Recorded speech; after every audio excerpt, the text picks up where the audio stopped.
Assalamu alaikum. My name is Soyed Shakil. Ajke I'm gonna take a demo class, particularly on IELTS reading section. Yeah.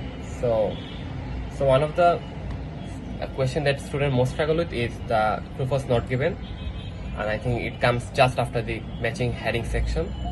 So এটা নিয়ে আসলে কথা বলবো। সব শুরুতে হচ্ছে কোন জিনিসটা হচ্ছে true false not given, IELTS কিভাবে ডিফাইন করে ওটা নিয়ে কিছু আলোচনা করবো। Then I'll go over a simplified text.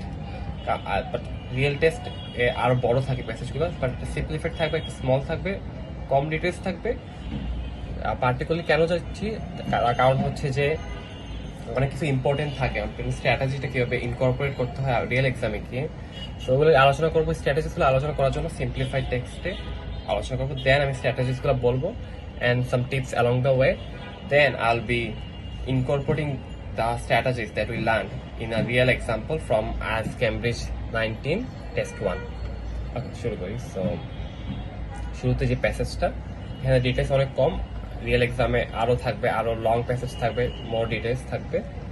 Okay, so first of all, are the following statements true, false or not given according to the information given in the passage? So true যখন হচ্ছে স্টেটমেন্টটা fully ইনফরমেশনের সাথে match করবে, the information fully matches with our information in the passage. False থাকলে ইনফরমেশনটা contradict করবে, direct opposite হবে, এবং not given থাকলে কোনো ওইটা নিয়ে কোনো কথা হবে না প্যাসেজের মধ্যে। ওকে, সো ফার্স্ট প্যাসেজটা পড়ি। Eating at a restaurant is an enjoyable and convenient occasional treat, but most individuals and families prepare their meals at home. Okay, আমি কিছু হাইলাইট করতে থাকি। So first questionটা, eating at a restaurant is boring. Okay, restaurant is boring. So first লাইনটা যেটা বলছে, eating at a restaurant is an enjoyable, এখানে boring and এখানে enjoyable. Okay, my bad. So it's direct opposite, so that means it's false. Okay, লিখে দিচ্ছি, F লিখে দিই এখানে। তারপর সিরিয়ালে যাবো। সিরিয়ালে হচ্ছে প্যাসেজের আনসারগুলো সিরিয়ালে থাকে, কোশ্চেনের সাথে সাথে প্যাসেজ আনসারগুলো আসতে থাকে। সো প্যাসেজ সিরিয়ালি পড়তে হয় এবং সেই হিসেবে আনসার করতে হয়। ওকে, নেক্সট যাই। Okay, to make breakfast, lunch and dinner daily, this persons must have the required foods and ingredients on hand and ready to go. So মানে ব্রেকফাস্ট, লাঞ্চ অ্যান্ড ডিনার তৈরি করার জন্য এই মানুষগুলোকে ওদের রিকোয়ার্ড ফুড আর ইনগ্রিডিয়েন্টগুলো হাতে থাকতে হয় এবং রেডি থাকতে হয়, সো রান্না শুরু করা যায়। সো এই কোশ্চেনই বলতেছে, পিপল মাস্ট হ্যাভ, মাস্ট বলছে মানে অবশ্যই থাকতে হবে, must have the items to prepare the food at home. I think it says the same thing. So IELTS reading এ কি হয়, একটা সেকশন আছে ডাইরেক্টলি বলে দেওয়া থাকে না, অলওয়েজ সিনোনিম ইউজ করা হয়, সমার্থ শব্দ ইউজ করা হয়। সো প্যাসেজের মধ্যে অলওয়েজ সমার্থ শব্দ বুঝতে হয়, যেটা হচ্ছে যেটা হলো parallel expression or synonymous word. সেখানে যেমন বলতেছে যে ব্রেকফাস্ট, লাঞ্চ অ্যান্ড ডিনারের জন্য must have the items ready to go. Okay, তো বাসা বানানোর জন্য এটা থাকা লাগবে, সেম জিনিস বলতেছে, people must have the items to prepare food at home. Okay, so this is true, this matches the information in the passage. Okay, তো আমি এখানে ট্রি লিখে দিই একটা। Okay, third number,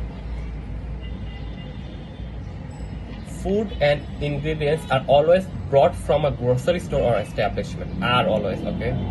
Okay, so food and ingredients সবসময় grocery store বা কোনো একটা এস্টাবলিশমেন্ট থেকে কিনা হয়। প্যাসেজে কি বলতেছে, ওকে, ফুড এন্ড ইনগ্রিডিয়েন্টস, এই যে আমরা পাইছি। সো ওকে, এখান থেকে বসে নেব।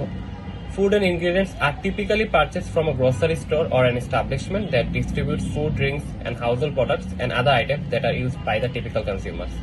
Okay, সেম জিনিস বলতেছে, ফুড এন্ড ইনগ্রিডিয়েন্টস গুলো গ্রোসারি স্টোরে থাকা যায়। ওকে, তো এখানে বলতেছে গ্রোসারি স্টোরে। বাট আজ রিডিং এ কম্প্রিহেনশন জাজ করার জন্য ওরা দেখেছে how deeply you understand the text, তুমি কি নিউয়েন্সেসে যাইতে পারতেছো আর কি ডিটেলসে যাইতে পারতেছো। যে এখানে যেমন বলতেছে food and ingredients are always bought from the store, are always bought from the store and establishment matches the information. But are always মানে বোঝাচ্ছে যে সবসময় ফুড অ্যান্ড ইনগ্রিডিয়েন্টস গুলো গ্রোসারি স্টোর থেকে কিনা হয় বা কোনো এস্টাবলিশমেন্ট থেকে কিনা হয়। বাট প্যাসেজে বলতেছে are typically purchase and bread, so synonym word use করা হচ্ছে। সো পারচেস মানে কিনা, ব্রড মানেও কিনা, বাট আর টিপিক্যালি মানে হচ্ছে বেশিরভাগ সময়, নট অলওয়েজ। সো এখানে নিউয়েন্সেসটা চলে আসতেছে। সো আইএলটিএস রিডিং এ যদি এরকম আসে, সো অবভিয়াসলি এটা ফলস হবে, কারণ আইএলটিএস রিডিং এ অলওয়েজ ডিটেলস দেখা হয়, আর অলওয়েজ সবসময় এখানে কোশ্চেনে বলা হচ্ছে আর প্যাসেজে বলা হচ্ছে মাঝে মানে বেশিরভাগ সময়, so doesn't match, so it's false. So এই জিনিসটা খেয়াল রাখতে হবে। এটা হচ্ছে মোর নিউয়েন্সেস বা জাজ করার জন্য, সেই রিডিং কম্প্রিহেনশন স্কিলটা জাজ করার জন্য ইউজ করা হয়। Okay, so this is false obviously. Okay, so the next, okay wait a second. Okay, the next question. Food at restaurant is expensive.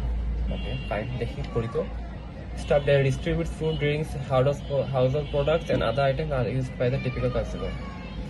Okay, কোনো কথা বলা নাই প্যাসেজে, বাট আমরা জানি ফুড রেস্টুরেন্টে ফুড এক্সপেন্সিভ হয়। ওকে, বাট প্যাসেজে কোনো কথা নাই, এখন কি করবো? সো আইএলটিএস রুল হচ্ছে যে কখনো কোনো বাইরের ইনফরমেশন ইউজ করা যাবে না, আগের প্রিভিয়াস কোনো নলেজ ইউজ করা যাবে না। হ্যাঁ জানি টিপিক্যালি রেস্টুরেন্টে এক্সপেন্সিভ হয়, বাট নো, আইএলটিএস এগুলো করে জাস্ট প্যাসেজে যা থাকবে তাই। কোনো তো এটা একটা সুবিধা হচ্ছে যে কোনো সায়েন্স প্যাসেজ পড়তেছি বা কোনো সোশ্যাল সায়েন্স প্যাসেজ পড়তেছি, আমাকে সবকিছু জানা লাগবে না, আমাকে কোনো আগের নলেজ জানা লাগবে না, যা প্যাসেজ আছে জাস্ট তাই করতে হবে। সো এখানে কোনো উল্লেখ নাই যে এক্সপেন্সিভ ওর নট চিপ, দামি কম দামি বা কত টাকা লাগে, কোনো উল্লেখ নাই। So it's not given. Okay, আমি এনজি লিখে দিই, not given.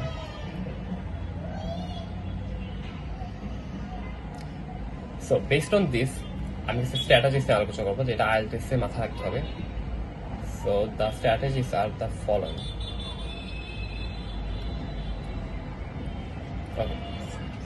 Number 1, underline keywords. So যখনই প্যাসেজ পড়া শুরু করবো, specially the true false not given, এখানে হচ্ছে সবসময় কিওয়ার্ডগুলো আন্ডারলাইন করতে হবে।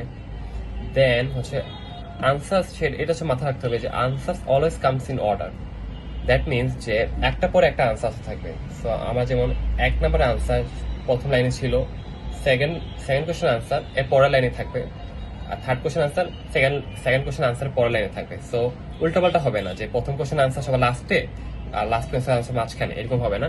তো এটা একটা সুবিধা আছে, এটা অবভিয়াসলি এটা প্লাস পয়েন্ট, এটা মাথায় রাখতে হবে সবসময়। সো পার্টিকুলার কেন মাথায় রাখতে হবে আমি সামনে আর বলতেছি, যেন নট গিভেন কোয়েশ্চেনগুলোর জন্য ইজিলি আনসার করা যায়। ওকে, সো এটা মাথায় রাখতে হবে। থার্ড হচ্ছে look for synonyms or parallel expressions. So IELTS directly বলে দিবে না, সেম জিনিস রিপিট করবে না, ওইটার সিনোনিম ইউজ করবে, সমার্থক শব্দ ইউজ করবে। যেমন যদি কোনো হার্ড থাকে প্যাসেজে, কোয়েশ্চেন থাকবে difficult, sea, ocean, tourist, visitor, same জিনিস, জাস্ট সিনোনিম বা সমার্থক শব্দ। এরকম সিনোনিমাস এক্সপ্রেশন থাকবে, যে জাস্ট ওয়ার্ড থাকবে না, কয়েকটা ওয়ার্ড থাকবে, যে vast sea, expensive ocean, expensive মানে অনেক বিশাল ওশেন, ইনক্রিজ র্যাপিডলি, অনেক তাড়াতাড়ি বৃদ্ধি পাইছে, grew swiftly, same meaning, day by day it become increasingly difficult. আমাদের সবসময় যখন আমরা পড়বো তখন মাথা রাখতে হবে যে সিনোনিমস খুঁজতে হবে, নট দ্য সেম জিনিস উল্লেখ থাকবে না। যদি না ওটা নাম হয়, নাম তো আর সিনোনিম ইউজ করা, সমার্থক শব্দ নাম ইউজ করা যাবে না, বা পার্টিকুলারলি কোনো, যেমন ফুটবল, এখানে আর সিনোনিম কি করবো, র্যাকেট বা র্যাকেট একটা এক্সাম্পল আছে সামনে, সো ওইখানে ইউজ করা যাবে না। সো দ্যাটস ওইখান থেকে আমরা কিওয়ার্ড বের করবো, দেন আমরা সবসময় সিনোনিম খুঁজে থাকবো। অ্যান্ড লাস্ট হচ্ছে স্ট্র্যাটেজিস, যে নো আউটসাইড ইনফরমেশন। সো আমরা কোনো প্রিভিয়াস নলেজ ইউজ করবো না, দ্যাটস ইট।